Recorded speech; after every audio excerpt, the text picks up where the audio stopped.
Hello, Vera. Hello, Katie. Dorian. Hello. Hey, Dorian. And Linda.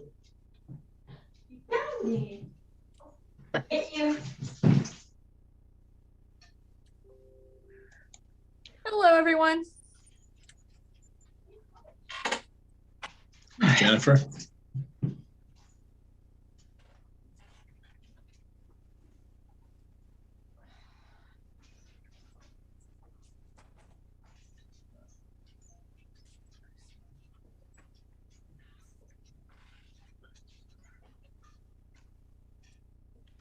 Guys, when I'm on the meeting, can you be quiet? Can you get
It looks like the alternates are here in force. That's good to see.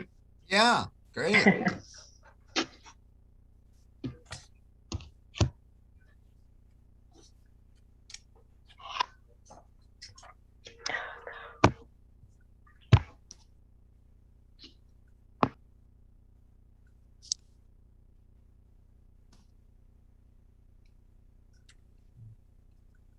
Hey, Paul.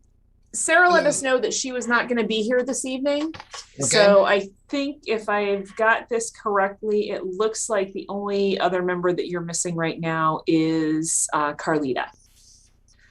So if those two are not here, then our alternates are seated. Yes. And if only Sarah is absent, then going in alphabetical order, I think Laurel would be seated this evening and Craig would be seated at least for one item because Luann has let us know that when it comes to the public hearing for, is it the public hearing, Luann? Yes, the public hearing for PZC that she is going to be recusing herself. Okay.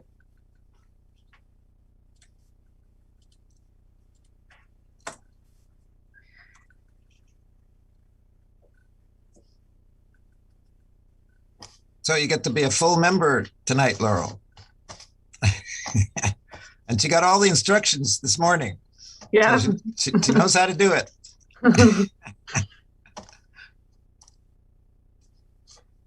I'm sorry I didn't attend the orientation, Laurel and Craig. That was my bad. We had all the emails going back and forth and I forgot to send Jen a calendar invitation. Jolene knows because she's like across the hall from me.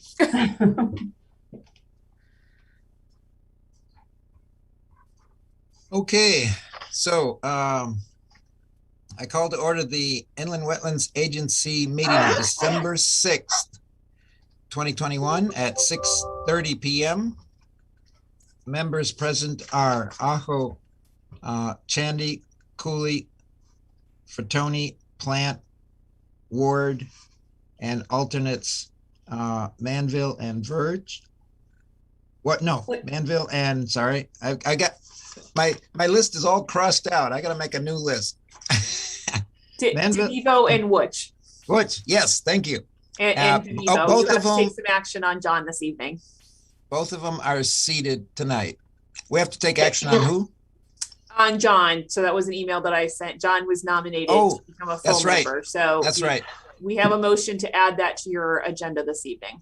Okay, so should we do that first or? Oh, when should we do that? You should do that. Well, let's see. We should do Linda, it now. All right, you should do Yeah. it right now. Yeah, Yeah. okay. Let me, I'm pulling it up now, Jen. okay. I need to reach out to the Bruckners. Oops, we actually, the recording is still paused, so I'm going to start that. And I think we need to. Recording in progress. Okay. I need to reach out to the applicants to make sure that they're going to be here for this public hearing because I do not see them. So I will be right with you. Linda, if you want to just Maybe in the meantime we can get John on board. Yeah, right.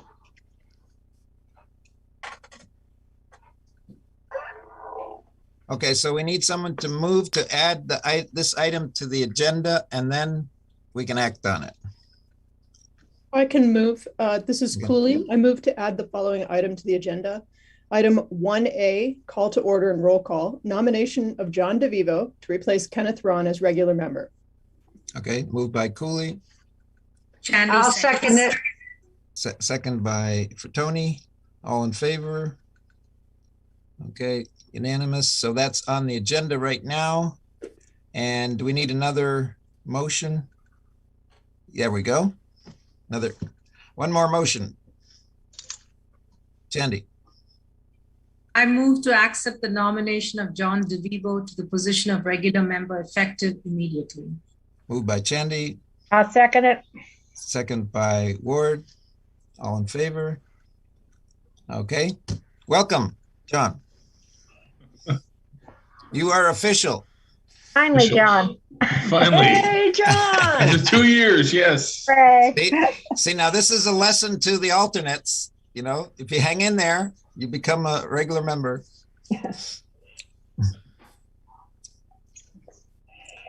And then are you appointing alternates?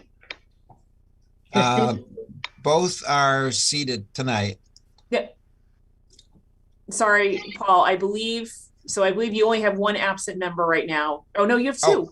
You do I have have two. So neither Sarah or Carlita are here. So yes, both are seated. Both are seated. All right. You're thrown right into the fire.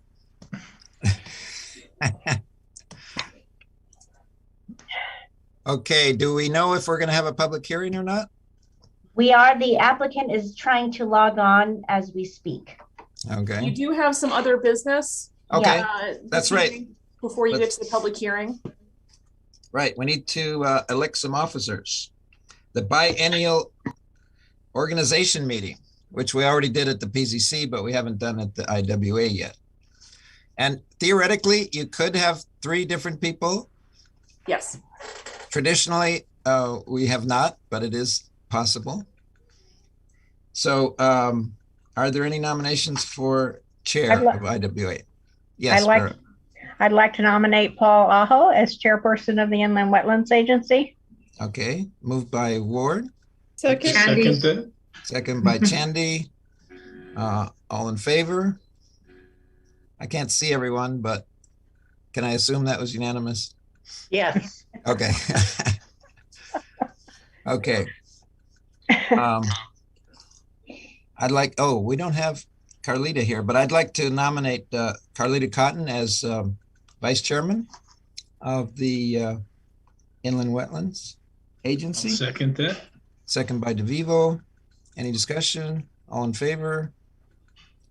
Okay, thank you. That's unanimous. And I'd like to nominate Vera Ward as secretary of Inland Wetlands Agency. Plant seconds it. Plant, second by Plant. All in favor? Good. We got officers, we got alternates. We're ready to go. All right. Now we just need to be able to meet in person, Yes. which may eventually happen. Oh, bylaws. We got some bylaws. Do we change any bylaws in the IWA? Yes, Vera, You don't have the bylaws, you have the, review. So Correct. And so just for the agency's information, this is Linda Painter. The Planning and Zoning Commission discussed changes to your bylaws at your last meeting. And we're working on those. We've sent them to the town attorney for review. I will say we found several outdated references to statutes. So we're trying to correct those. Similar changes will also be made to the Inland Wetlands Agency. So we'll bring those to you when they're ready. But the changes that you discussed were removing specific references to days of the week and times for meetings, and instead simply saying that you'll adopt an annual meeting schedule and the addition of a consent agenda to your order of business.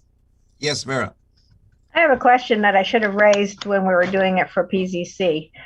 I have a pet peeve, and that is last minute additions to our agenda, which if anybody comes home from work, they're not going to catch up with it before the meeting, and others have other things to do as well. So I don't feel it's fair to the staff, and I don't think it's fair to the membership to for a better word, dump stuff in an hour and a half before the meeting. It just doesn't seem right. And I think you do a great job of getting the agenda and the packets out on Fridays, so that we have the weekend whenever we have spare moments to look at it and encourage people to look at it. If you're just going to put things in at the last minute, that doesn't encourage people to stay up with everything. So that's just my pet peeve. And I don't know if we have a bylaw that says that we have to accept it up to the meeting time. It doesn't seem right. I think that's a good point, Vera, and we certainly we should try to minimize that. Yeah, emergencies are emergencies, but otherwise it's just too easy for people to wait till the very last minute to take care of stuff. So we do put that information that well, every time we have an applicant, we let them know that if they would like to have their materials included in the packet, they need to send it to us the Thursday before the meeting. Per statute, if someone submits an application at 6:30 p.m. on a Monday, and that is when your meeting is, the agency still has to receive the application. So that rarely happens. And then of course you have people from the public who may want to weigh in, and that's something Deadline's a deadline. Why does it have to be 6:30 p.m. on Monday? Why can't it be 6:30 p.m. on Friday? So what Jen's trying to say is that when it comes to applications by statute, even if you don't take action to receive it, if it is submitted before your regular meeting, so if someone submits it at 6:25 today, it is the clock starts ticking by statute. It's a statutory time frame. So even if you didn't take action to receive it, the clock has still started. By state or federal or local? State. So that's when it comes to applications. So that's by statute. It says the clock starts at the time of your once it's submitted, the next regularly scheduled meeting. And it doesn't say it has to be the next day. It could be 5 minutes. As long as they get it in before the regularly scheduled meeting starts, that starts the clock. And I will take responsibility for today's last minute dumps. One I missed, it was a referral from the town council. And while I was at that meeting, we didn't get a formal memo. And so when I was preparing the agenda, I just missed it. I was aware of it. I had talked about the timing with engineering. So that's your 824 referral. And the other one was something that came up today during a discussion. And while normally I would have postponed it 2 weeks, I'm actually hoping to be able to cancel your December 20th meeting. And so I made the decision to try and squeeze it in the hopes that since I'm not aware of anything else right now, that you may not be able, I didn't want to call you in on the 20th just to do one small thing. So I can't guarantee you won't have a 20th meeting, but I was trying. I'm in favor of trying to do that. Try to bribe me. Go ahead. Okay. So, but we try, Vera. We try. I will say today I looked at it. I'm like, oh my goodness, I missed the nomination of John and this 824. So that's on me. It just seems to me it isn't just applications. It's other stuff that comes in at the last minute, and that's my pet peeve. But I just am voicing what I think. That's a fair comment. It is. We have a meeting schedule for 2022 that was in the packet. We just take note of that, right? Or do we have to approve it? You have to approve it. We have to approve and it. there is, Linda, are you running the slides or do you want me? I can, let me run. I can put that motion forward. Okay. I Right. move to adopt the 2022 Inland Wetlands Agency meeting schedule as presented. Moved by Ward. Second by DeVivo. All in favor? Okay, we have a schedule for next year. Okay, there is an annual report, which we also need to accept. I'll move again to Okay, authorize the chair to submit the FY21 Inland Wetlands Agency annual report to the town council. moved by Ward, Plant seconds. second by Plant. All in favor? Okay.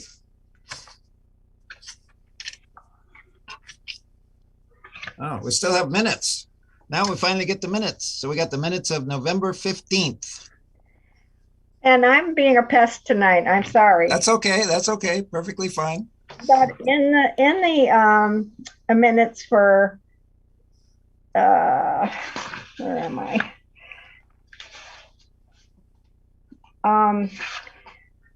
It says the town clerk swore in Craig and Laurel, but she also swore in some other members and that were running in that election. So I think that needs to be added to the minutes, and I'm not sure that it was even mentioned. I guess it would have been. So anyway, I don't know about the PCC. I have to look at that again. Vera, this is Linda. So I believe what happened was that she swore in the other people who were reelected before the meeting started. So, okay. So that's why it wasn't part of the minutes. But I think in the case of Laurel, that happened after, because Laurel arrived late, so that she was sworn in during the meeting. And I cannot remember for Craig if you were part of the mass swearing in the beginning, but we'll check that and make a correction. It seems like it's an important part of our. Yep. Yeah. So we will go back and check to see when those swearing-ins happened and make sure that if they were during the meeting, they are correctly reflected. Okay. But do we need to wait then to approve the minutes? You can approve. I would say approve it subject to. Okay. All right. Making any needed corrections to the list of individuals who were sworn in by the town clerk during the meeting. Okay. Would someone like to make that motion? Also move that. Okay. So moved. Second by Chandy. All in favor? Katie, you here?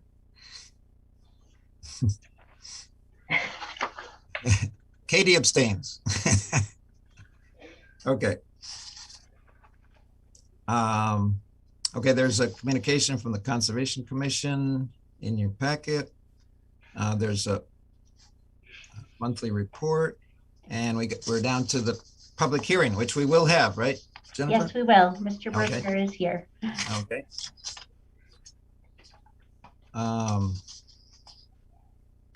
Would you like to read the preliminary information for me? Mr. Chair, this is Linda Painter. I believe that falls to me this evening. Okay, thank you. As a reminder to all participants, including members and staff, please state your name before speaking. For those viewing at home on live stream, please understand that there is a 1 to 2 minute time lag due to transmission delays. If you'll be providing verbal testimony during the public hearing, you can call into the meeting at any time. We will take a few minutes after the applicant's presentation to give people time to call in. Guidelines for the public hearing. The purpose of tonight's hearing is to receive relevant information about the proposed application from the public. Order and decorum shall be maintained at all times during the hearing. The agency reserves the right to adjourn the hearing to another date and time if the discussion becomes unruly and unmanageable. Given the virtual format, we ask that everyone bear with us if we encounter any glitches. If we are unable to overcome technical issues and where the commission is having difficulty understanding information presented in this format, the hearing will be continued to another meeting. The order of presentations this evening will be the applicant, public comment, support, opposition, and then undetermined or requests for additional information. When addressing the agency, please state your name and address and any party, group, or organization you represent, if any. Limit your comments to the subject of the public hearing. Avoid repetition where possible. Summarize reports and letters that are submitted to the commission rather than reading them aloud, as all written information is copied and distributed to members.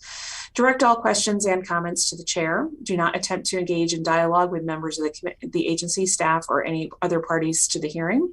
Speak clearly to ensure your comments are audible to members of the public watching from home and are recorded. Agency members may ask questions of anyone providing testimony, but will not discuss the relative merits of the application until the hearing is closed. Failure to abide by these policies and procedures may result in a muting of your microphone or in dismissal from the hearing. Instructions on how to participate in the public hearing are listed on the agenda. For those who would like to call in, please call 1-929-205-6099. Enter meeting ID 856-0345-1636 and passcode 819260. That is telephone number 1-929-205-6099, meeting ID 856-0345-1636, and passcode 819260. If you encounter any problems calling into the hearing, please call 860-429-3330 and a staff member will assist you. Thank you. The public hearing is opened at 6:47 p.m. Members present are Aho, Chandy, Cooley, Frattoni, Plant, Ward, and alternates Manville and Wooch, both of whom are seated for absent members. Also, John DeVivo. I missed him. Sorry, John DeVivo. I will definitely fix my scrawled paper for the next meeting. Okay. Sure. I can see you. You're here. This is the application. So we're going to consider the application of H&C Bruckner for repair of existing culverted driveway crossing at Eagleville Brook on property located at 439 North Eagleville Road. So we have the applicant with us, and we'll have a statement by the applicant. I do need to read the legal notice. Okay, I'll read. Okay, read the legal notice. Okay. So the following legal notice was published in the Willimantic Chronicle on Tuesday, November 23rd, and Wednesday, December 1st, 2021. The Mansfield Inland Wetlands Agency will hold the following public hearing on December 6, 2021 via web-based virtual meeting to hear comments regarding the following application. 6:30 p.m. application of H&C Bruckner for repair of a driveway crossing at Eagleville Brook on property located at 439 North Eagleville Road, Assessor's Parcel ID 20.30.1-1. Information on how to participate in the public hearing will be on the meeting agenda, which we posted at http://www.mansfieldct.gov/agenda center no less than 48 hours before the meeting. No information from the public shall be received after the close of the public hearings. Additional information regarding this application is available in the planning office or by emailing planzonedept@mansfieldct.org. Paul Aho, Chair, Vera Ward, Secretary. Okay, thank you. So we'll hear from the applicant and then from any public that might want to make a comment. I do want to note the minutes of the Conservation Commission that speak to this application, as well as my memo dated that is in your packet that also relate to this application. So now we can have Mr. Bruckner do a presentation, and I'm happy to bring up any site plans for you, Mr. Bruckner, when you're ready. Unmute yourself. I have unmuted myself. Good. Thank you. Great. Thanks for giving me the opportunity to present the project. So the project is the crossing of our driveway serving 439 and 441 North Eagleville Road. The current crossing are steel culverts, 5 foot, 2 parallel 5 foot steel culverts. They were overtaken twice this summer by heavy storms. And as a result, the driveway washed out and the culverts were partially uncovered and displaced. And so the sign was clear they need to be replaced and repaired because of the displacement and the internal displacement. A replacement by new steel culverts is a possibility, but we did not think it would manage the increased flows that we expect through heavier rain and through less retention of water through the new bridge built in North Eagleville Road. And therefore, a higher volume solution was sought. And the solution that we came down with is a prefabricated timber bridge over a brook bed that gets restored to its natural shape with the natural brook bottom and fortified banks.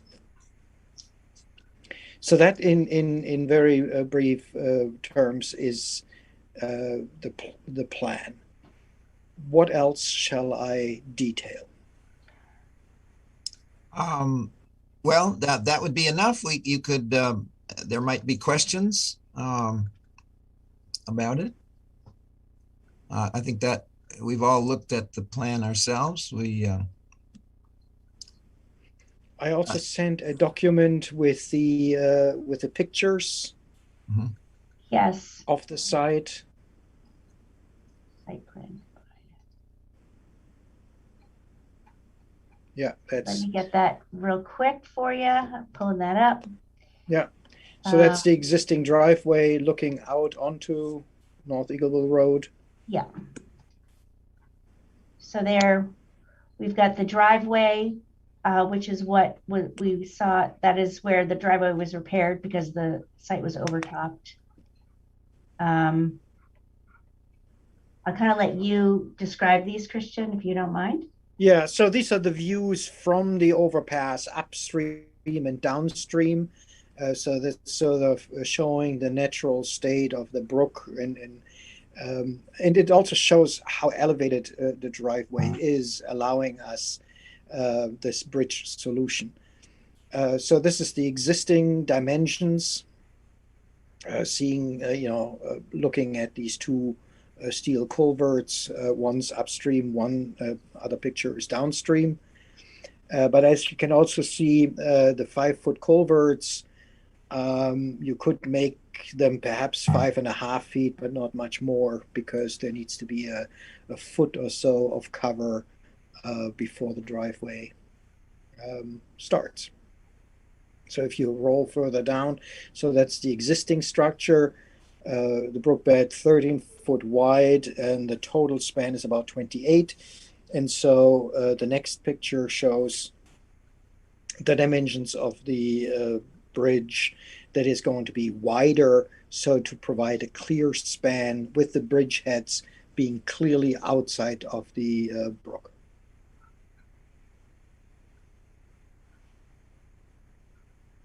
So that's sort of the cartoons, how it's going to be built. The bridge, the prefabricated bridge, will be lifted into place on top of two bridge heads that are precast concrete structures that will be put into the driveway and anchored there. And that's the bridge, just a standard vehicular bridge, HS20 rated. So in other words, it could also be used on a regular country lane. It's for, regular loads. I forgot how many tons that is, but then a regular gravel truck or oil truck or so is approved to drive over it. I think is it a 20-ton load? Not sure. So it's plenty to handle a fire truck, for example.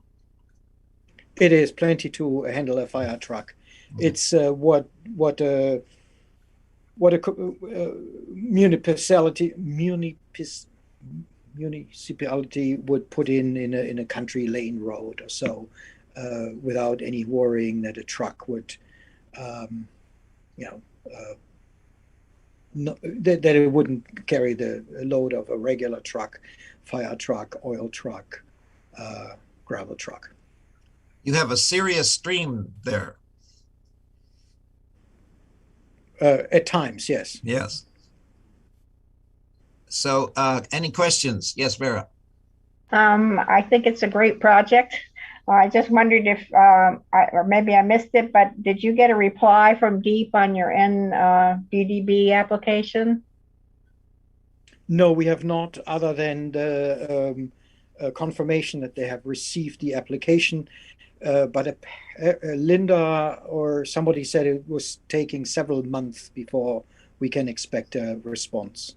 Or Jennifer, one of you two, told me it would take quite some time. So does that mean we can approve it without that? This is different from a zoning application or a special permit in that you can't condition a wetlands application on NDDB. So in your motion, if you saw that, and in my memo, I said that you should strongly encourage the applicant to follow the considerations outlined in the Connecticut DEEP determination. A few years ago, as you may recall, the Public Works replaced the culvert at Hillendale Road just upstream from them. So I have forwarded Mr. Bruckner the NDDB report and determination that it will expire in January 2022. I think it would probably be very similar, but I do encourage him to wait to get that determination before he does construction and then move forward with their recommendations. I see that. And so based on... Excuse me, I see that Carlita has arrived. I think the appropriate thing is to seat her after the public hearing. Is that correct, Jennifer? Yeah. Okay. Go ahead, Mr. Bruckner.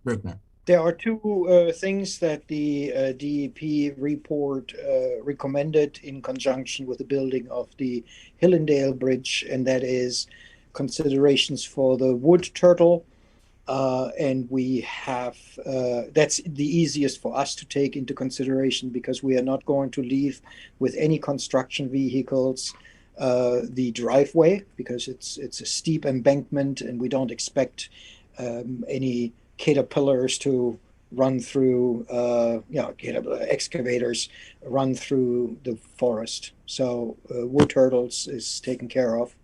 And the second are crayfish. And so the recommendation is to make sure that one doesn't bury any crayfish in the construction activities. So before the cofferdam gets put down, that one searches this area where the cofferdam gets built for crayfish and relocate them downstream.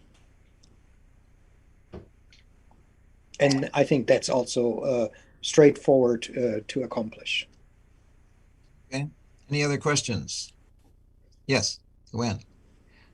This is just a curiosity question. Mr. Bruckner, do you know when that culvert system was built? When was that put in? We do not know.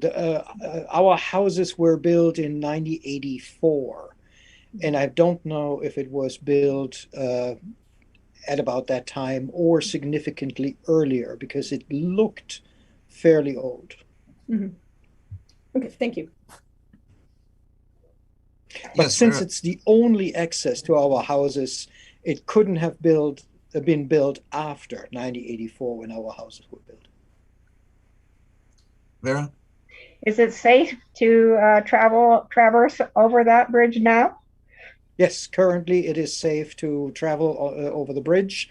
It was filled with coarse riprap and then successively finer material and then compacted. And so it looks stable for now, but we are afraid if the next storm overtakes the culverts, that it will be washing out again significantly. But from a structural point of view, engineers had no concern. Okay. Any other questions? If not, Jennifer, do we have anyone that in the public who would like to speak?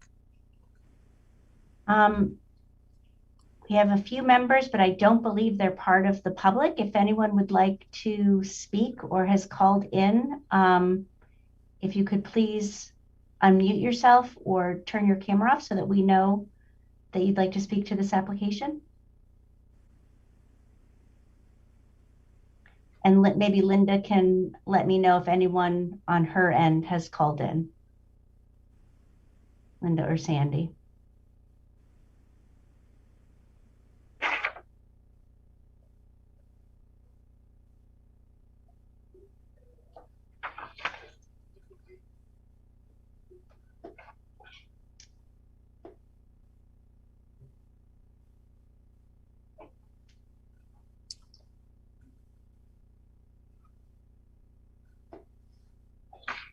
Do we need to wait any longer? Maybe 30 more seconds, and then I think Okay, all right. close this just to be safe. Okay, all right.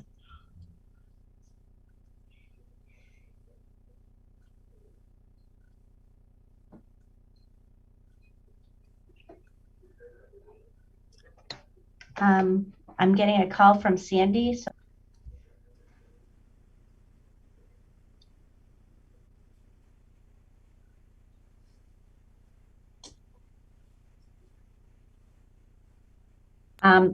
I just received a phone call from Sandy, and she said that no one has called her. So I think we're good to close the public hearing. Okay, I would entertain a motion to close the hearing. I'll move to close the public hearing. Moved by Ward, second by DeVivo. All in favor? Okay, the public hearing is closed. And we're back to At what time? at very good 7:03 p.m. And Carlita Cotton is seated, and Craig, you're unseated for the moment, although you may be seated again soon. Help me keep track of that, Jennifer, who's seated and unseated. Okay, so now we go back to old business, and we have the application. Yes. May I leave then? Yes, yes. Thank you very much. You're all done for tonight. Well, unless you want to listen listen. to hear how they vote, Christian, you're welcome to stay on, unless you want to hear how they vote. Yeah, okay, I'm here in the office and I still have a lot of. Okay, yeah, no, that's fine. I'll wait. I'll hear from you. Just mute yourself and just mute yourself, turn your camera off and listen in. Okay, thank you. Yep. Bye-bye. Bye. So under old business, we have the application of CMC Stores SPV for permit to conduct regulated activities associated with the proposed multifamily residential community at 497 Middle Turnpike. That has been tabled to January, so we don't have to do anything about that. And we have the application of Mr. Bruckner for repair of existing culvert driveway crossing. Perhaps we could put up a motion and then discuss it. Someone like to put up a motion?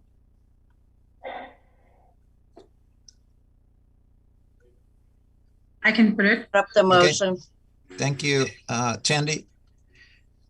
I move to grant inland wetlands license pursuant to the Inland Wetlands and Watercourses regulations of the town of Mansfield to H&C Bruckner for replacement of a culverted wetland crossing with a wooden bridge and property located on 439 North Eagleville Road, Mulberry Road. Is that a that's a typo, sorry. The Mulberry intersection, yeah. So 439 North Eagleville Road. Yeah, take out Wormwood Hill also. Yeah. There we go. Assessors parcel ID 20.0 30.1-1 as shown on plans dated through October 2021. Is it dated October 2021? Yes, they don't have a day. It's just October Okay. 2021. Okay, so as shown on plans dated October 2021 and as described in the application submissions. This action is based on a finding that there will be no significant impact to the wetlands and water courses and is conditioned on the following provisions being met.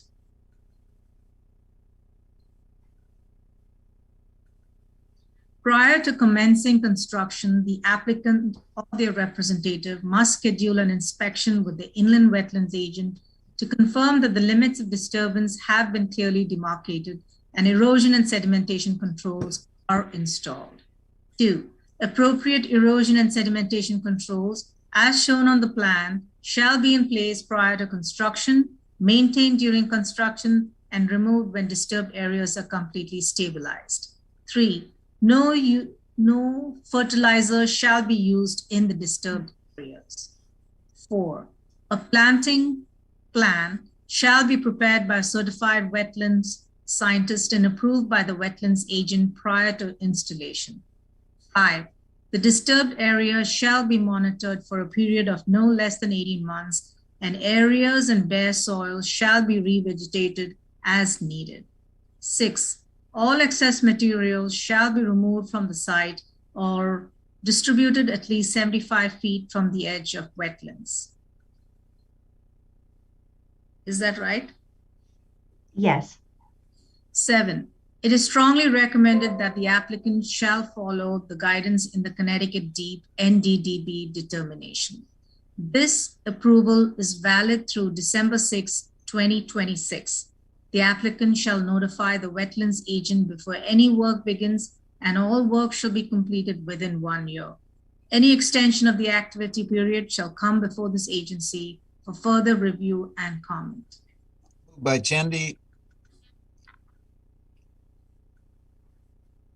Second by DeVivo. Any discussion? Seems like a worthwhile project, much needed. That new bridge will take a lot more water than the old one, the old culverts. I had one question. It's more on a timeline. Does he really need, does he need more than a year? What if I think that's our standard 5-year that's thing. our standard? We give everyone 5 years. And if they haven't done anything in 5 years, they got to come back and ask for it again.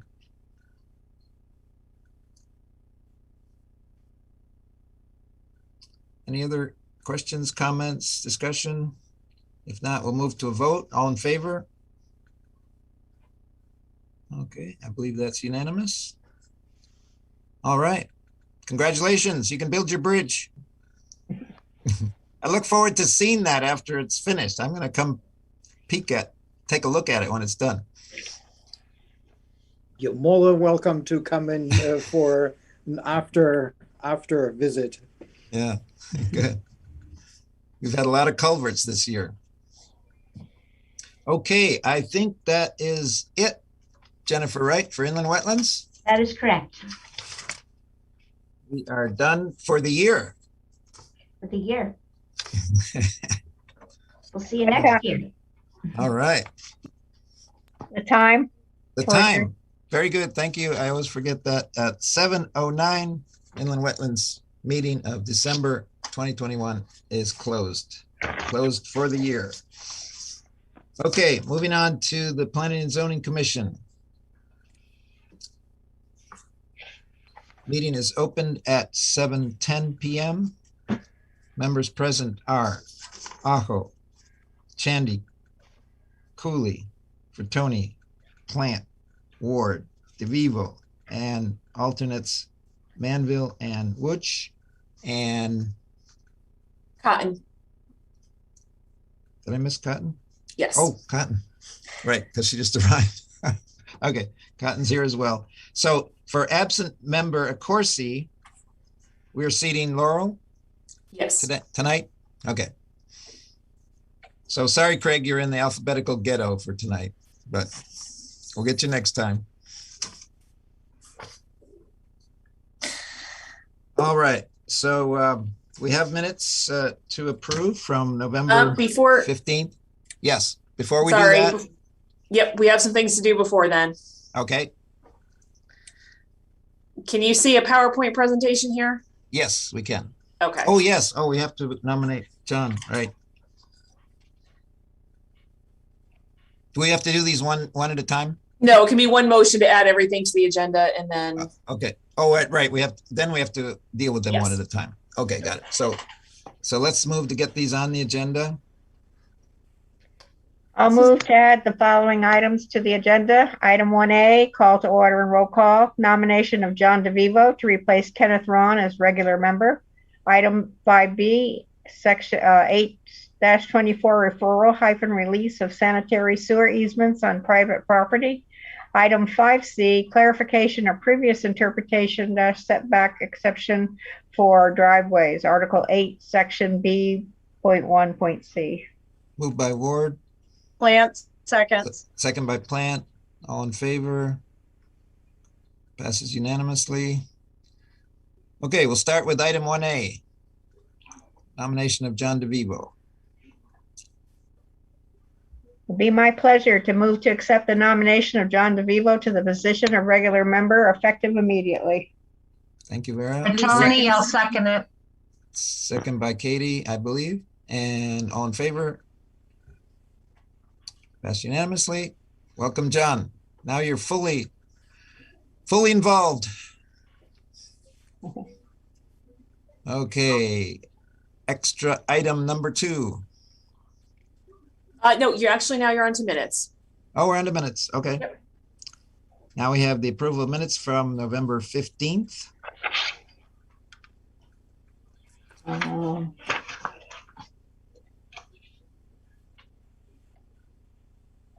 someone like to put that forward? Plant moves to accept the minutes as written. Okay. Moved by Plant. Second by Martin DeVivo. seconds. Oh, Go. DeVivo. Okay. Any discussion? All in favor? Okay, minutes are approved unanimously.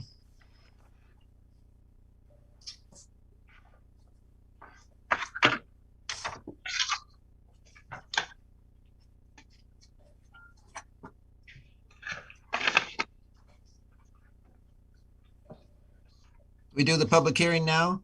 Yes. Okay.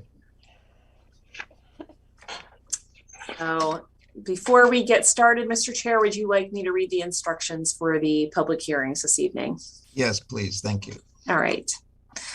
This is Linda Painter, Director of Planning and Development.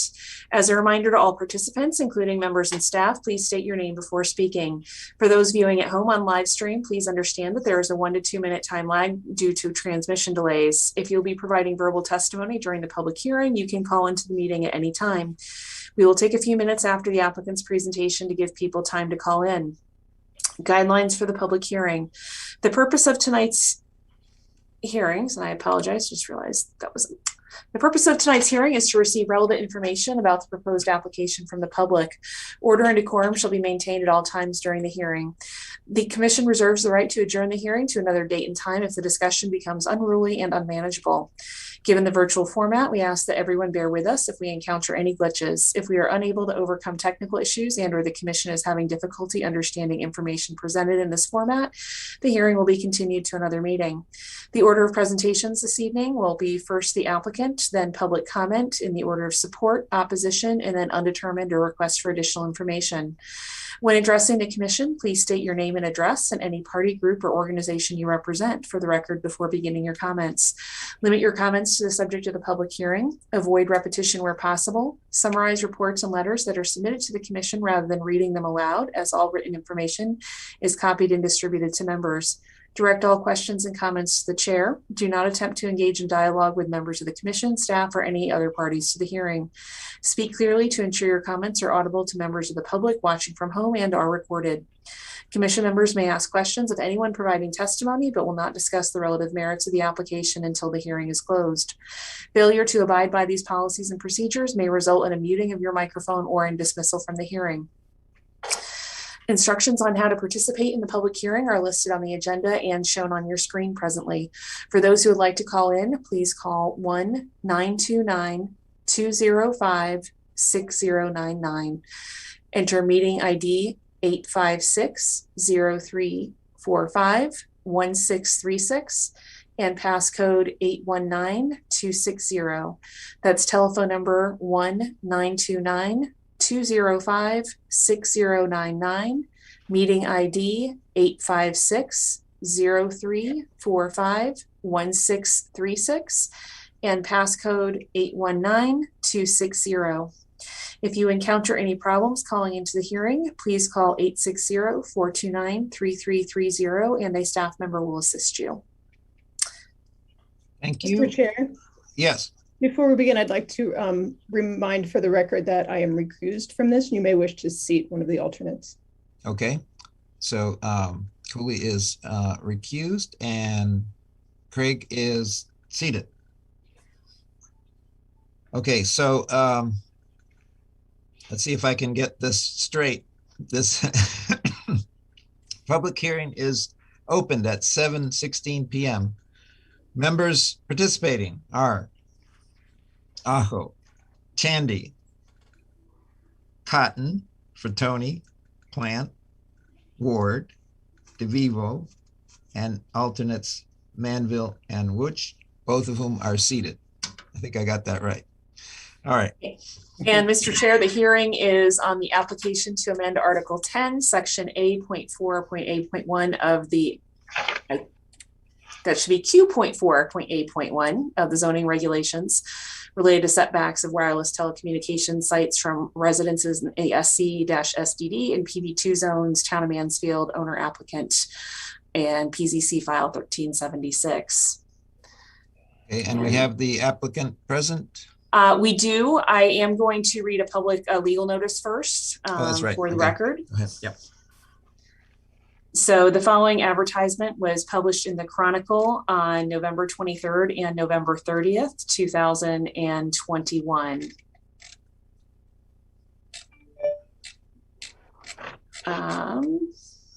The Mansfield Planning and Zoning Commission will hold the following public hearing on Monday, December 6, 2021 via a web-based virtual meeting to hear comments regarding the following application. Application of the Town of Mansfield to amend Article 10, Section Q.4.A.1 of the zoning regulations related to setbacks of wireless telecommunications facilities from residences in the SC-SDD and PB-2 zones. No information from the public shall be received after the close of the public hearing. Additional information regarding this application is available in the planning office. Paul Aho, Chair of Bureau, Ward Secretary. Mr. Chair, you do have a communication from myself, which is dated December 2nd, 2021. I will also note that the town attorney did provide an opinion this afternoon. So that is dated December 6th, 2021 and was uploaded to the packet. Just for the record, I would also like to note that this was referred to the town clerk as required by statute on November 22nd, 2021, and to the public notice registry on November 23rd, 2021. Because the proposed amendments do not affect any districts within 500 feet of the town boundary, a referral to regional planning commissions and adjoining communities was not required. And with that, I believe that Rachel Mayo is here. She is prepared this application on behalf of the town. Okay. The floor is yours. Thank you, Linda. This is Emily Deans with Robinson and Cole. We represent Cellco Partnership, Verizon Wireless, and in this instance are acting as agents for the town of Mansfield in advancing this proposed regulatory amendment. And this evening, I do also have Rachel Mayo here of my office with me, who is a legal analyst in our office. So the purpose of the proposed regulatory amendment is to permit wireless telecommunications sites, facilities, and services attached to buildings or other non-tower structures to be located within 200 feet of a residence in the Stores Center Special Design District and the Planned Business 2 zone. To give some additional context of why we are requesting this amendment to the regulations, there's currently a need to increase network capacity in Mansfield, given the density of the population, especially around the Storrs Center area. For wireless providers, typically the first step is to upgrade existing sites in those areas and then add new sites. This amendment would allow the flexibility for a macro site to utilize existing structures like the parking garage in the Storrs Center area when we can. And we've already used other structures in the area, including the Eagleville Church steeple, Yukon Towers, to provide service to the town and campus. And so this amendment would allow us to utilize an existing structure if the amendment is not passed, or if you maintain the requirement for the 200-foot setback. The only other answer to provide adequate wireless capacity would be to find a location to possibly build another tower somewhere. And we're happy to answer any questions or provide any additional information that you may have. Mr. Chair, this is Linda Painter. I just wanted to add to what Ms. Deans noted. In this case, the town of Mansfield is the applicant for this because our regulations require that in order to petition a change to the regulations, you have to be a property owner in the town of Mansfield or a resident. So because we have, the town council has approved a lease on the parking garage, the town manager agreed to be the applicant for this particular application. I think the other thing that I would note is that the reason that I think this is before you is that our definition of wireless telecommunications facility includes antennas as well as towers. So that's and to have a 200-foot setback would be virtually impossible in downtown. What I will note, and I think Ms. Deans or Ms. Mayo can add more to this, they are probably more familiar, is that I believe that if someone wanted to put an antenna on a utility pole, that's not under our jurisdiction at all. And so and there's actually one in front of E.O. Smith presently. So that falls under PURA's jurisdiction. And so essentially the way our regulations are written, we are currently precluding anyone from putting antennas on private property as well, whereas they can put them in the public right of way without being subject to this requirement. So in other words, you can still have them within 200 feet of a residence. It's just in a right of way and not on a public structure, which obviously we have some structures that have some more height, which increase viability of these installations as compared to the small cells that are attached to utility poles. In the range, I think there's some installation. I think there's some on the hotel on campus. Is that correct? Right. There could be, again, on state property, they're not subject to our jurisdiction. So the university can regulate what is installed on its buildings, regardless of what our regulations. The only reason I brought that up is that it's an example of what it looks like when it would be attached to the garage. Yes, go ahead, Vera. My question is, why did we have the 200-foot requirement in the first place? Is that anything due to safety features? So Vera, I was not here when those regulations were adopted, and I'm going to go out on a limb and say they were probably adopted before the Siting Council took over jurisdiction of new communication towers. The other thing just that I do know from my time when communication towers, first started coming online back in the 1990s is that we cannot mandate separations based on health or safety. That's already been decided by the federal government that these facilities do not present a health or safety risk as long as you're meeting the federal design standards. So we can't require a separation on that basis. And I know we were requested to do that many times when I worked on this back in the 90s, but this is, again, I think part of the issue here is, and it's probably something we should look at as a larger is whether or not this should be applied to antennas that are going on existing structures or within existing structures. As Ms. Deans noted, the commission did approve installation of antennas in the steeple of the church at the corner of North Eagleville and Stores Road. I know that happened within the last 10 years. So those are the types of installations that we deal with. So Yes. are our restrictions only on public buildings and not private land? These apply to private land, and the reality is this section of our regulations is rarely used because most things are, particularly when it comes to towers, and again, I'll defer to Ms. Mayo and Ms. Deans, are regulated by the Connecticut Siting Council. So for example, if you want to install a new communications tower, that doesn't come through us, that goes to the Connecticut Siting Council, and the town has an opportunity to participate and comment on that application, but we don't have the right to approve or deny it.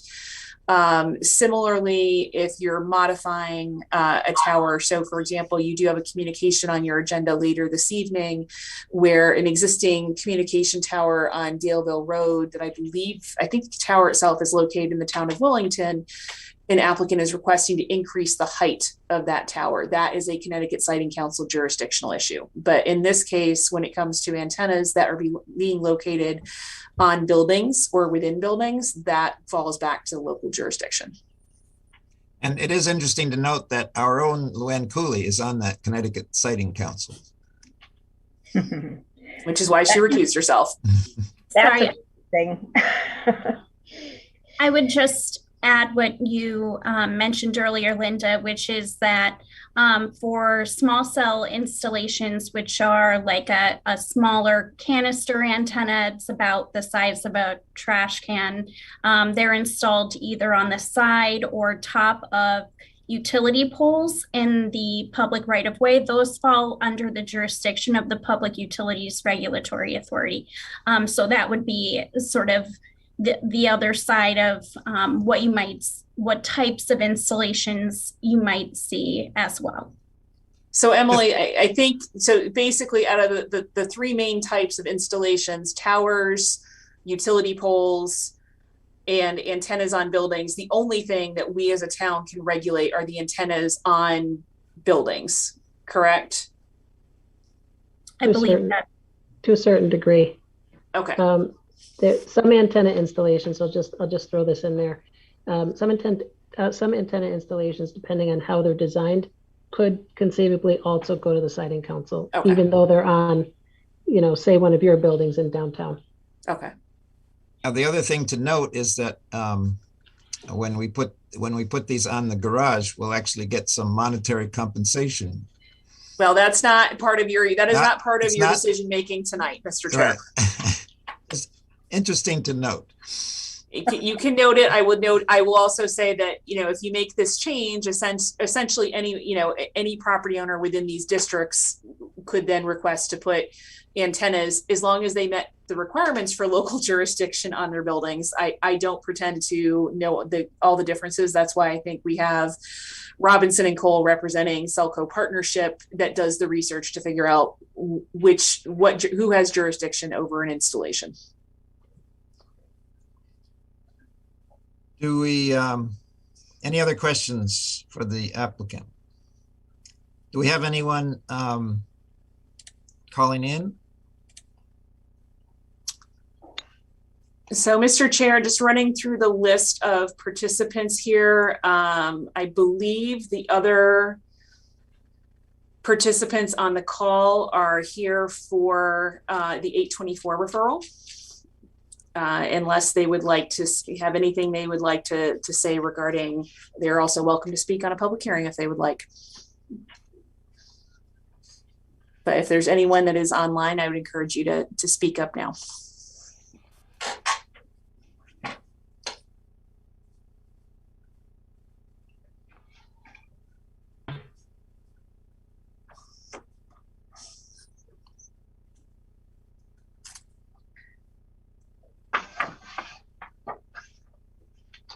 Okay, if we have no other comments, we could close the hearing. So I would entertain a motion to close the hearing. I'll move to close the hearing. Moved by Ward, Second. second by DeVivo. All in favor? Okay, so the unanimous, the meeting, public hearing is closed at 7:30 p.m.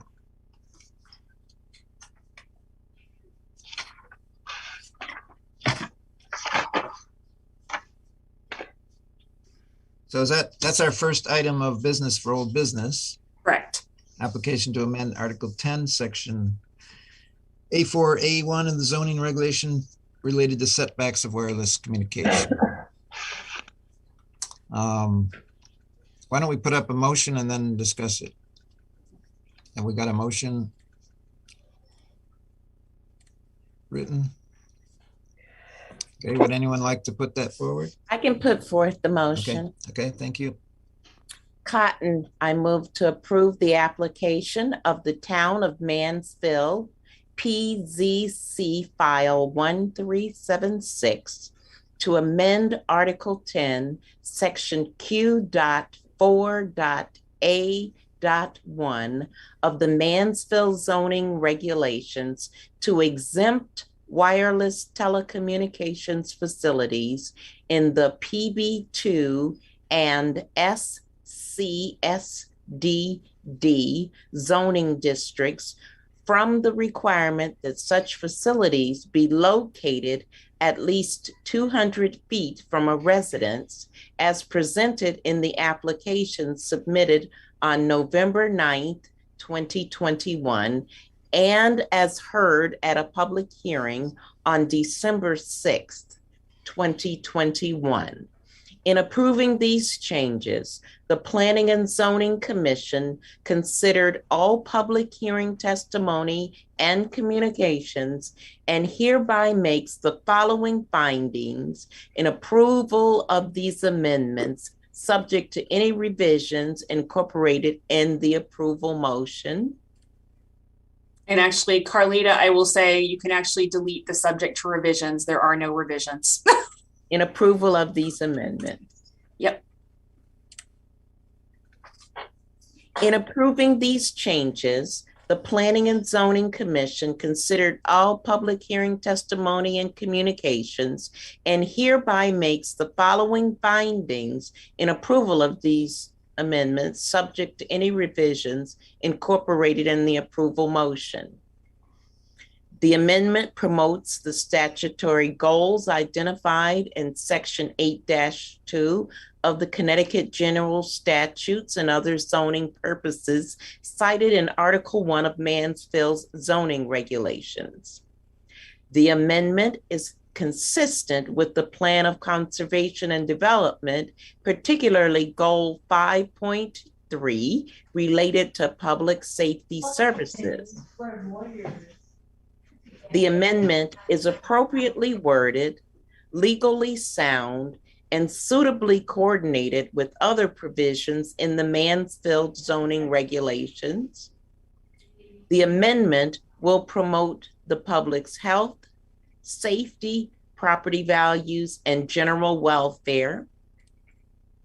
Furthermore, the subject regulations are adopted for the following reasons. The existing provision would make installation of wireless communications antennas on private property within the PB2 and SCSDD districts virtually impossible given the multifamily housing that has been developed since the regulation was originally adopted. While existing zoning provisions would prohibit antenna installation on private property, installation of antennas within the public right-of-way on utility poles are exempt from municipal zoning provisions and therefore may be permitted. The amendment shall become effective on December 15th, 2021. Moved by Cotton. Second by DeVivo. Any discussion?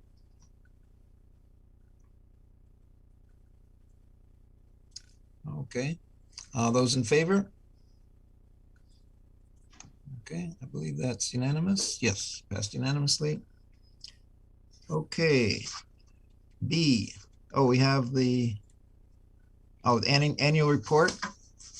We have to approve the annual report. You have a motion for that? Okay, very good.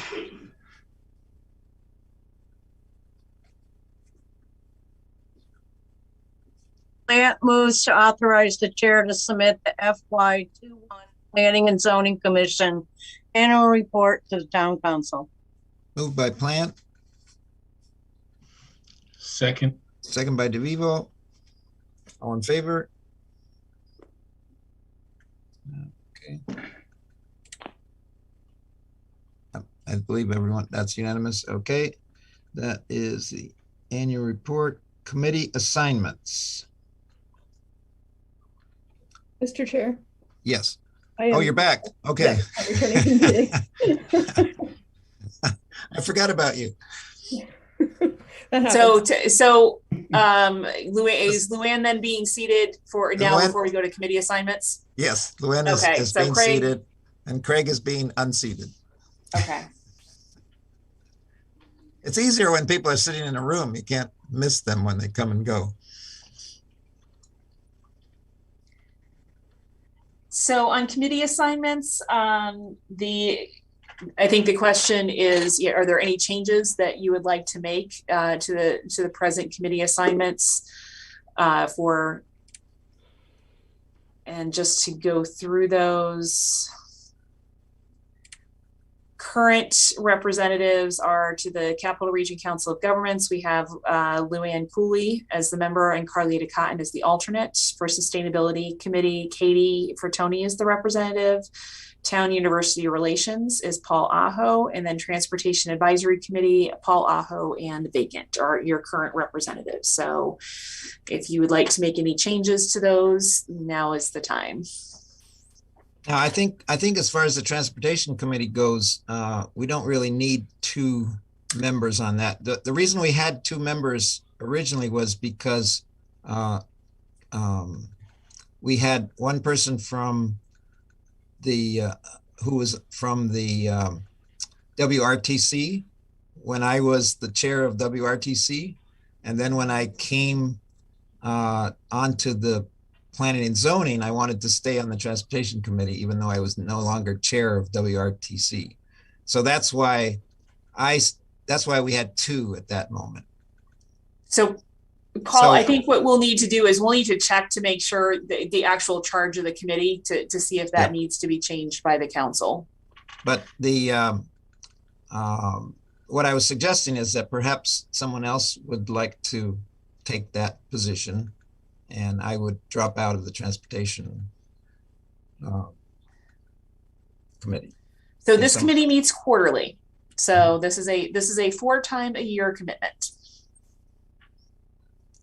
And it is, if you're interested in bicycles or buses or anything that moves, this is very interesting. There's some very dedicated bicycle people on the committee. They're very focused, I would say, on pedestrian, bicycle, transit issues in terms of transportation. So is there anyone who would be interested in transportation? You don't have to tell us tonight, I guess. I just have a question about it. Do we advise, does that committee advise WRTD and that sort of thing? For additional stops, for instance? Yes.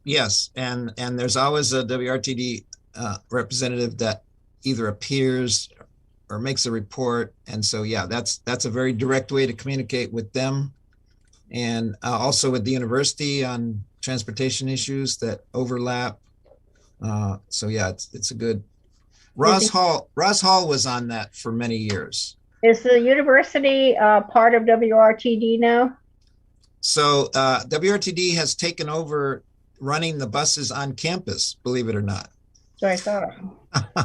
So and the university and WRTD have shared a planner for a few years now, so that they've had a shared transportation planning position. now, when I was in WRTD, we fought with the university, but now they're together, so it's a lot easier. Go figure. Anyway, if someone is interested in transportation issues, this is a good chance to get involved. And the guy who runs that is I'm blocking on his name right now. Lon Holtgren. Lon Holtgren is a wonderful person to work with. He's our former public works director. Yes. Don't tell him I forgot his name.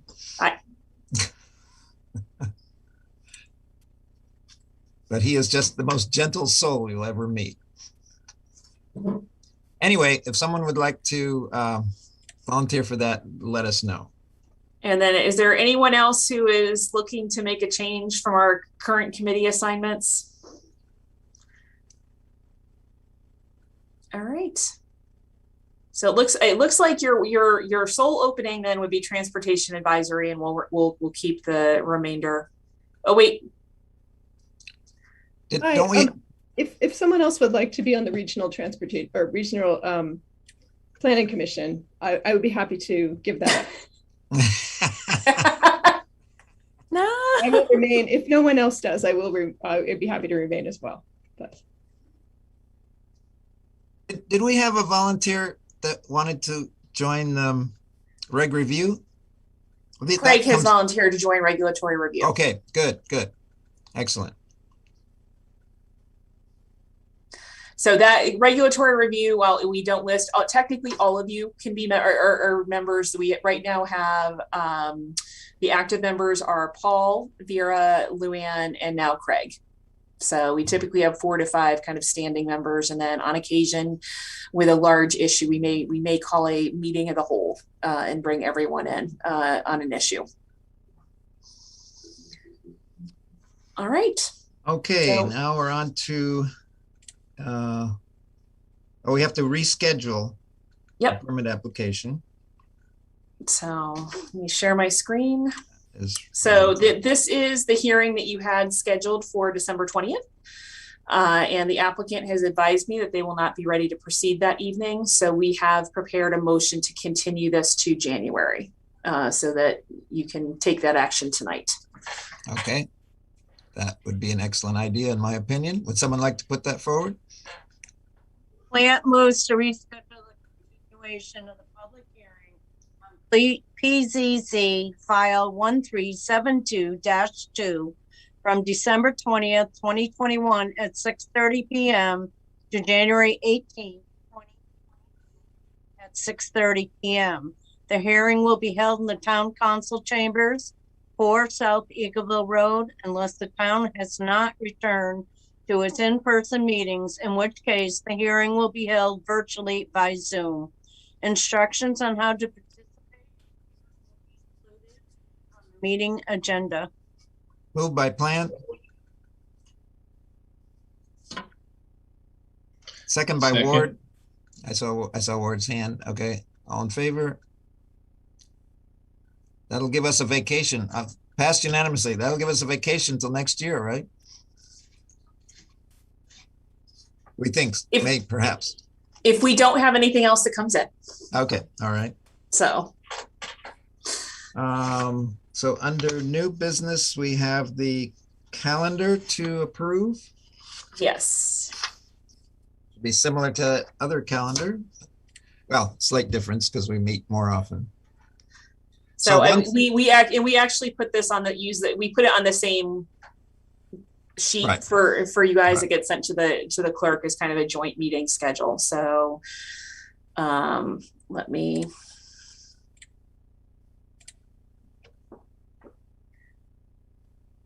So Ward, would move to adopt the 2022 meeting calendar as presented. Moved by Ward. Second by somebody. Plant. Was it? Yeah. Okay. All in favor? I had a question. Yes, go ahead, Katie.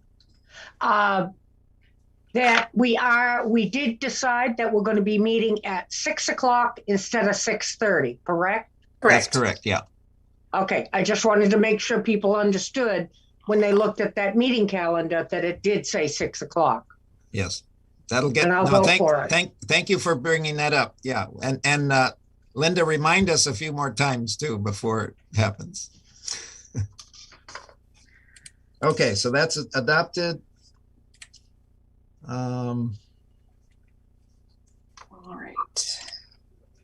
So now you're moving on to the items 5B that you add. So you're on to the two items that you added to the agenda now, Mr. Chair. Right. Yes. Okay. Okay. So item 5B is release of sanitary sewer easements on private property. And this is something, again, I apologize. The council did refer this to you last Monday and I just missed it when in putting it in your packet. So it's actually related to your item 4D, which you just continued to January 18th, 2021. There are sanitary sewer easements that are located on the property. And if you bear with me a second, I'll actually bring up a graphic so that you can see it.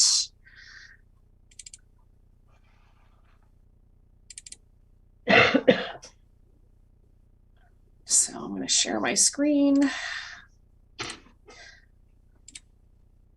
So these are the two properties that are where we have sanitary sewer easements that are running across the front of the property.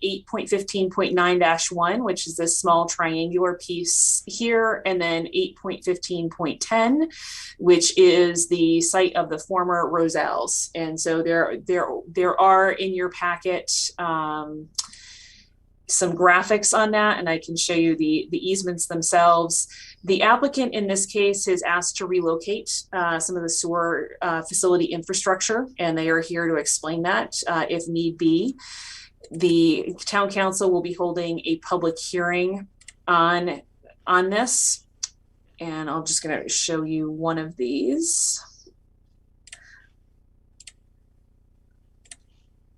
At their meeting on Monday, December 13th. So this is the triangular piece, and you can see the hatched area here is the easement that the applicant is requesting to have eliminated. So this is on private property that they will control. The reason for the elimination of the easements, as I mentioned, is that they are proposing to take the sewer infrastructure that is currently located within those easements and relocate it out of the easement, in which case the easement would no longer be needed. So as noted in the memo that I sent you today, this would not become final until permits had been pulled and the infrastructure had been constructed. So essentially we would not be releasing the easements until we actually had that sewer infrastructure relocated, if that makes sense. Do you have any questions for me? As I said, I believe we have both the legal counsel, the engineer, and the developer for the project in the meeting this evening, in case you have any questions for them. So in the end, we'll still have the sewer lines, just in a slightly different spot. Correct. And the assistant town engineer had prepared the agenda item for the town council and is familiar with this request. And again, this is something that would not, the actual release, should the town council approve it, would not happen until the infrastructure had been permitted and constructed.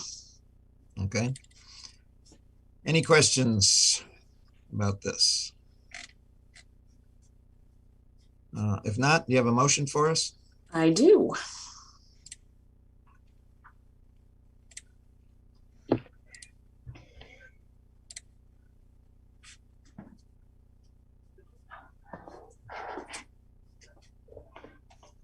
Someone like to put that forward?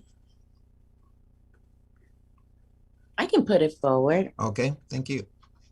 Cotton moved to notify the town council that the proposed release of sewer easements on parcels 8.15.9-1 and 8.15.10 is consistent with Mansfield's plan of conservation and development. The project is subject to and shall comply with applicable requirements of the zoning regulations.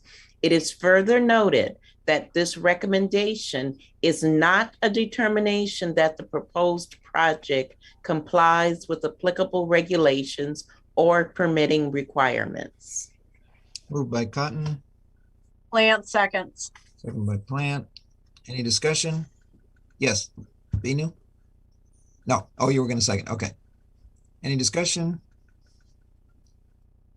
All in favor? All right, passed unanimously. And we have one other Yes. item to deal with. One other late addition, and this one did come out of a conversation today with a prospective applicant. And again, the reason I did request to add this was, quite frankly, just because I am trying to see if we can eliminate the December 20th meeting. Well, there are no guarantees, but if this is something that you need more time to think about, you have it.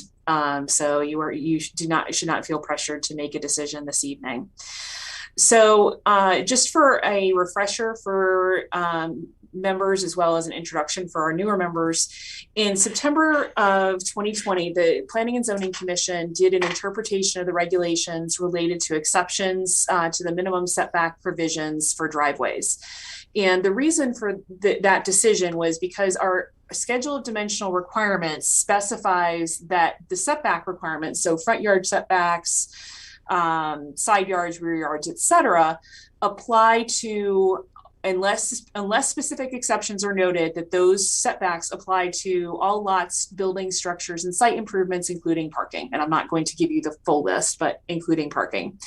And we had two projects at that time that had come in, and we're asking for clarification, because while we have that general provision that says parking is subject to these requirements, we also have an exception that says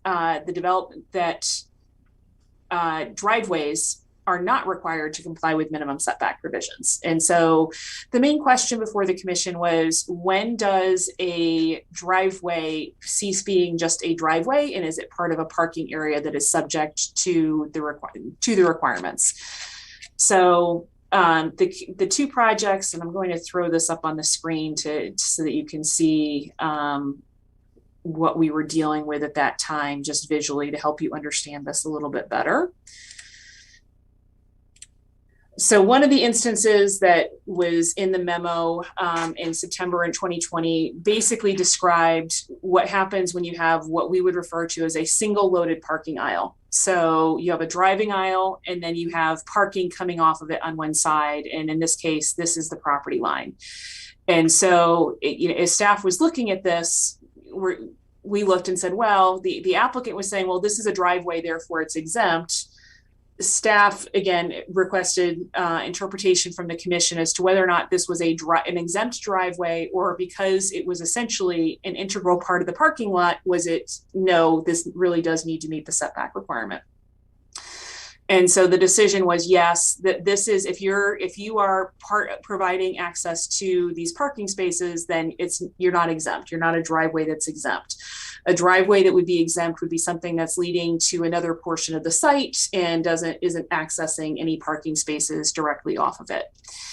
The other item that we gave as an example is the one that you see here, where we had a trash compactor area, storage building, and generator. And literally the reason for this was to provide, because this is a service and loading area, which is well outside the setback area. This was the required setback. But if you have large vehicles coming in, they need to be able to back up and turn out. And so the decision with this being signed and striped as a no parking area was that this was a permissible exception, that driveways that were not being used for service and loading, but again, were being used for turnarounds, was something that did not have to meet the setback requirement. The question that came before me this afternoon is actually depicted in these two images, and it relates to how do we treat driveways that are serving garages, and in particular, in this case, townhouses. And so what you'll see here, and the setbacks are shown in red, is that we have driveways that, portions of them are outside of the required setback area, but a portion is within it. And again, this is different places on the same property. I just picked a couple as examples. These driveways are providing access to garages that are part of these units. And so in this case, as I looked at this today, and I wanted to get the commission's confirmation of this, is if you look at this the way we would a single family house, your house and garage may be put right at the setback line. So if it's a 60-foot setback from the front property line, we would say, yes, that driveway is a clear exception and can go within that setback area and is leading to a garage. So the same, from a staff, as I looked at it today, that logic would appear to apply to these garages as well. Noting that it is a little bit different in terms of, we have a driveway that's parallel to the front property line and setback. And what I will tell you that what I advised the legal counsel for this applicant today was there's an interpretation as to how this is applied, but ultimately as part of a special permit process, you have other criteria you may be looking at. So, that it doesn't mean that this is, unilaterally approved by doing an interpretation that driveways that lead to garages for individual units are exempt from setback requirements. But that's the question before you today. So that was the clarification that they requested, was that, in this case, it's leading to a garage, just as a driveway leading to a single family house leads to a garage. So they want to understand if that, in that case, these driveways are then exempt. Now, Does that make sense? Would the commission have the ability in the special permit process to say, okay, in this particular instance, it does not make sense. So the in commission this other instance would. It is part of this. So one of the things that I had raised back in September of 2020, and the reason that this hasn't come up in the past is before the McKenzie decision in 2015, the commission could modify setbacks. So you had written that power into your regulations to say on a case-by-case basis, you could modify setback requirements. The McKenzie court decision basically said, no, you don't have the authority to do that. Even if you wrote it into your regulations, you can't do that. So now understanding how the regulations are interpreted and applied becomes even more important. As part of, and I'm going to stop sharing here, but I want to find, if I can, I'm going to try and get to the zoning regulations. As part of a special permit process, you do have the ability to condition things and to say, in this particular, you're looking at it on a case-by-case basis, and you do have the ability through a special permit to say, yes, you meet the setback requirements, but in this case, we want a larger setback. We want a larger buffer. So you do have that ability as part of a special permit process. Sure. I don't see how you can equate that to a single family driveway up to a garage. Did you count how many garages are there?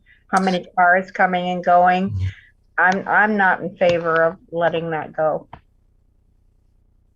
So and I understand that's the intensity piece of this. Again, from the interpretation, I was looking at it, and the question is, if a driveway leading to a garage for a single family home is exempt, would the same logic not apply to? No, it's multiplying noise and pollution and whatever else. I don't think so. Plus, I think there's a difference between going straight to a garage and going parallel to the property. Right. And depending on what's on the other side of that line, that could be bothersome. That's why I asked if we could do it on an individual basis, because I could foresee a situation where that would be quite bothersome. And some other, like in that particular one you showed us, it looks like the land falls off in some kind of a cliff. And in that circumstance, it's okay to go up to the edge, I think. So, yeah, and this is where you can't reduce setbacks on a case-by-case basis. You can, as part of the approval criteria and additional conditions and safeguards, Article 5, Section B.6, you can, and I'm going to give you some of these are specifically listed, and I should say the additional conditions are include but not limited to setbacks greater than the minimum required by these regulations, additional screening of parking areas or other components of the proposal from adjoining properties or from the street through use of walls, fences, planting, or other devices. Let me see. But if regulation of the number, design, and location of access drives or other site plan features, including pedestrian ways, turning lanes, driveway width, pavement extensions, traffic controls, storm drainage, additional off-street parking or other special features beyond the minimum required. So those are just examples from the regulations of conditions that you can apply as part of a special permit process. But if it's exempted from the setback, then the size of the setback would be irrelevant. Except as a special permit, you can then say, you know, you can still attach a condition and say, in this case, this is not an appropriate look. You know, you can go at it through the design. Okay, Vera. Has this been brought to us because of a developer wanting this? This is a developer who is in the process of doing plans and is asking. You know, they're asking for an interpretation so they understand what the requirement is.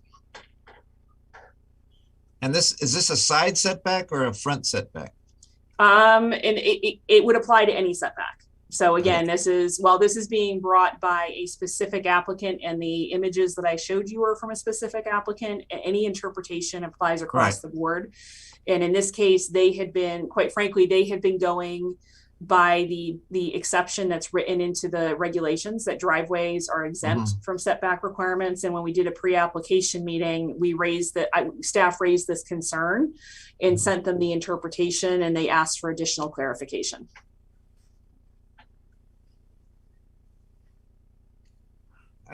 I think if it's like a driveway, that it's going from the edge of the property straight to multiple garages, that would be exempt, but not going along the border of the property. I think multiple garages are a problem. Yeah, if it's right on the exact edge of the property. I would vote no. Yes, go ahead, Luann. Yeah, I would agree with you and Vera on that, because I think the point of a setback is to protect the adjacent property owners from encroachment. And if you're talking about a single driveway going to a house, that is different than many cars going in and out. That's a bigger impact. So.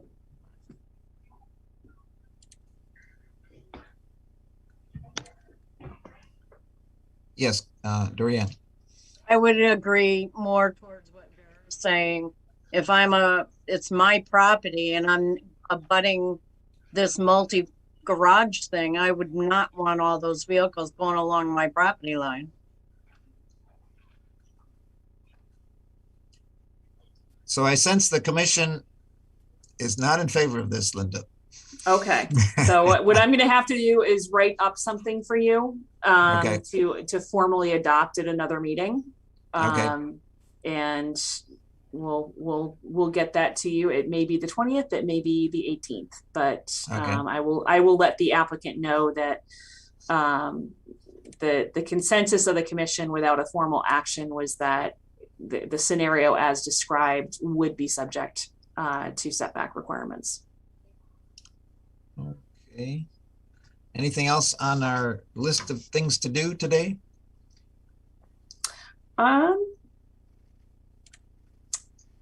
We don't have any reports, I don't think. I am going to try and have a meeting of the Regulatory Review Committee on Thursday. So I did ask for folks to let me know availability. And so I think I did get one response back from someone who said that the Thursday afternoons worked a couple of days a month, but not other Thursdays, but they were available in the morning. So if folks can do mornings on Thursdays, let me know. And I'm seeing some heads nodding. So we'll try not to make it too early. I know that was an issue with Friday mornings, so we'll try and get those a little bit little bit later on Thursday morning, as long as I can do it without conflicts with our standing meetings. And the other items we'll talk about on Thursday are going to be, one is related to the cannabis regulations, so in the framework and the plan to move forward on that.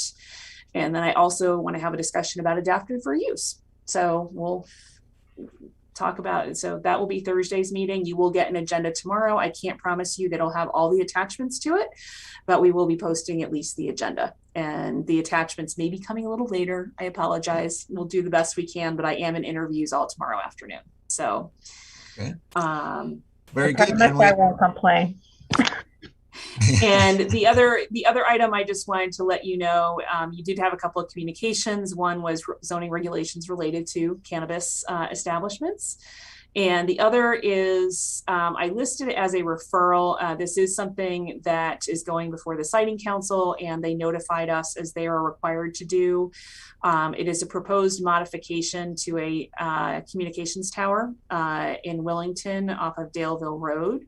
They are proposing to make that tower taller. So if the commission wanted to comment on that, please let me know. But our phones will work better.